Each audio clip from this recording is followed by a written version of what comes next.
It's whatever. Alright, I'll tell you what happened.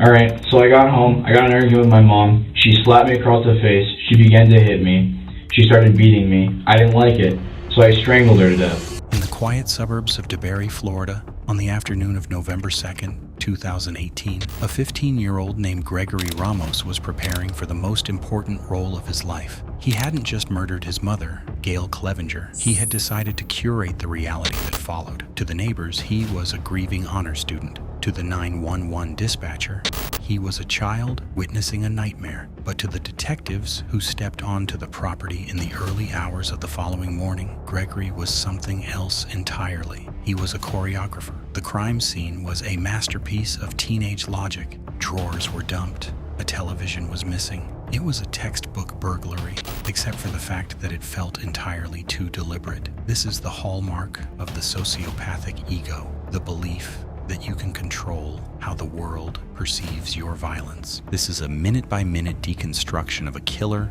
who believed his intellect was a shield against forensic reality. We are looking at the exact moment the mask of a gifted child dissolved into the cold, calculated stare of a murderer. Detectives live in the dissonance, the gap between what should be and what is. When they entered the Cleavenger home, the dissonance was deafening. Gregory pointed to the ransacked rooms with the precision of a tour guide.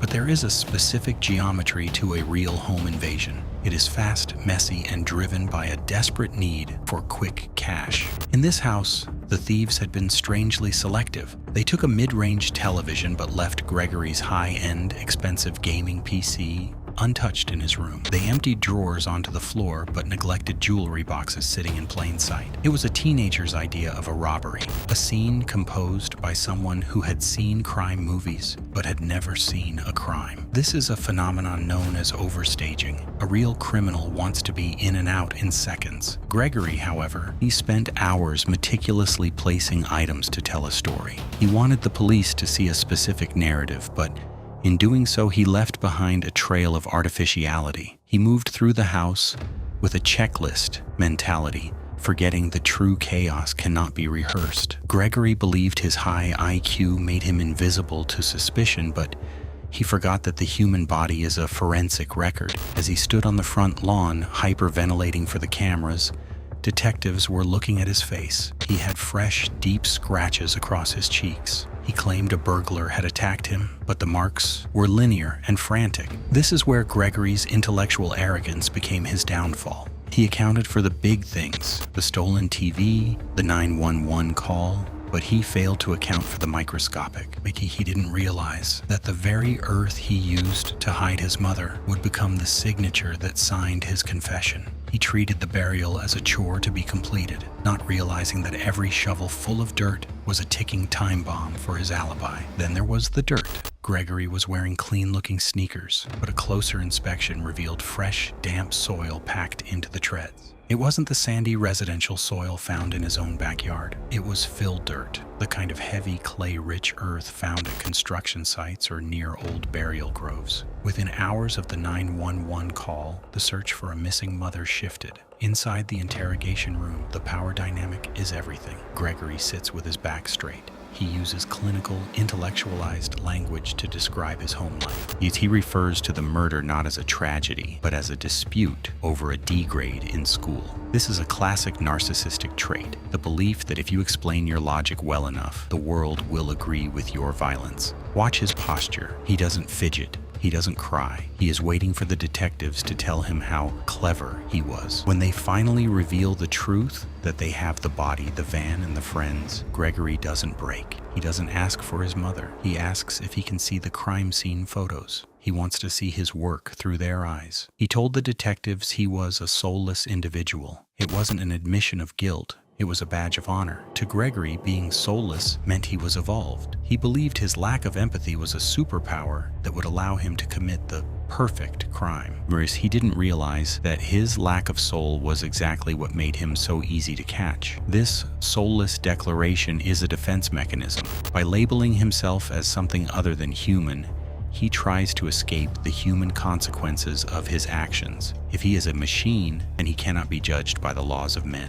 But as the interrogation continues, we see that this isn't a machine. It's a child who has mistaken apathy for intelligence. He is so focused on the mechanics of the kill that he forgets the detectives are looking for the motive of the heart. Every perfect crime requires a stage crew, and Gregory Ramos chose two 15-year-olds, Dylan and Brian, to help build his. He didn't just want them to help, he wanted them to witness his brilliance. To Gregory, they weren't friends, they were subordinates, and he spent the hours following the murder celebrating with them, treating the disposal of his mother like a successful group project. This is the God complex in action. Gregory needed an audience. A murder committed in total isolation offered him no ego gratification. By bringing in his friends, he transformed a horrific act of matricide into a legend he could share. He believed he had bought their loyalty with the sheer coolness of the crime. He didn't account for the fact that, unlike him, his friends still had a conscience. While Gregory sat in his room stone-faced, his friends were already handing the detectives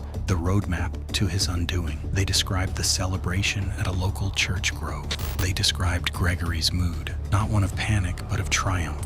He had enlisted them to help stage the burglary and move the body, promising them a share of the glory. In their confession, the detectives found the missing piece of the puzzle, the location of the fire pit. Detectives followed the boys' directions to a local church grove. It wasn't a shallow grave dug in haste. It was a carefully chosen site. Gregory had used his knowledge of the area to find a spot where the earth was soft and the cover was thick. He spent nearly an hour digging, an act of intense physical labor that stands in total contrast to his scared child persona. The physical exertion required to dig a grave of that depth is immense. It requires focus, stamina, and a total lack of hesitation. While most teenagers would be paralyzed by the sight of their mother's body, Gregory was working. This labor-intensive disposal proves that this wasn't a crime of passion, and it was a construction project. He wasn't burying a person, he was burying a problem. Inside the grave, Gail Cleavenger was found in a position that suggested no respect for the dead. To Gregory, she was no longer a mother. She was biological evidence that needed to be managed. This is the ultimate glitch in the sociopathic machine. A normal person would be haunted by the sight. Gregory was satisfied by the concealment. He returned home, showered, and went to school the next day as if he hadn't just buried his world in a hole. In forensic psychology, duping delight is the involuntary thrill a liar feels when they believe their lie is succeeding. During the middle hours of his interrogation before the detectives drop the hammer, we see Gregory experiencing this. He begins to correct the detectives on minor details and showing off his memory and his vocabulary. He isn't fighting for his life, he is fighting for his ego. This is the moment Gregory believes he has won.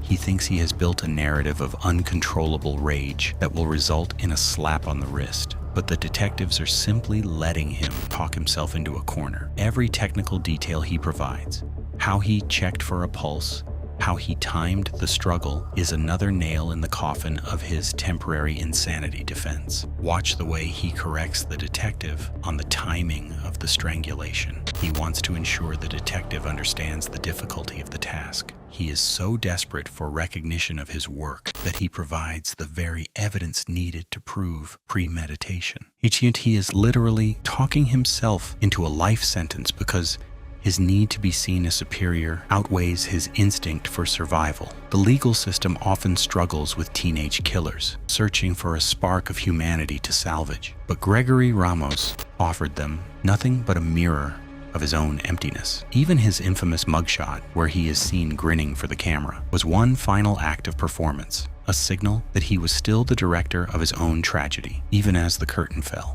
That smile in the mugshot is the ultimate glitch. It is the face of a boy who believes he has achieved something significant. To Gregory, the arrest wasn't the end of his life, it was the beginning of his notoriety. He wasn't smiling because he was happy. He was smiling because he was finally the center of the world, and as he had become the character he had always wanted to be. In 2021, Gregory was sentenced to 45 years in prison. The judge noted that the calculated, cold-blooded nature of the cover-up was what ultimately made a lighter sentence impossible. Gregory eventually offered an apology, but in the context of his soulless confession, the words felt like just another script. Another attempt to curate a reality that no longer existed.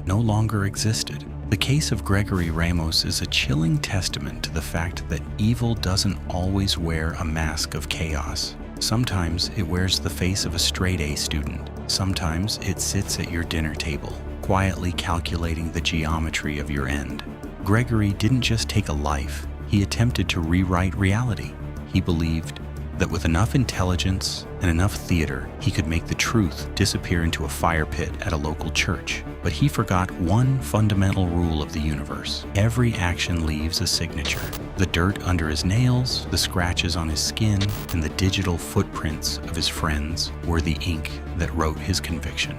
We often think of safety as a fortress, but this story proves it is far more fragile. And it is held together by the thin thread of our relationships and the belief that those we love are who they claim to be. Gregory called himself soulless, but in the end, it was his own ego, his need to be the director of a masterpiece, that led him straight into a 45-year prison sentence. So the next time you look at a quiet suburban street, remember that the most profound darkness doesn't always hide in the shadows. Sometimes it hides in plain sight, camouflaged by a high IQ and a polite smile. It hides until the evidence speaks, until the detectives look closer, until the perfect plan finally hits the wall of forensic truth. Stay vigilant, because the truth isn't just out there, it's usually right beneath the surface. We'll see you in the next investigation.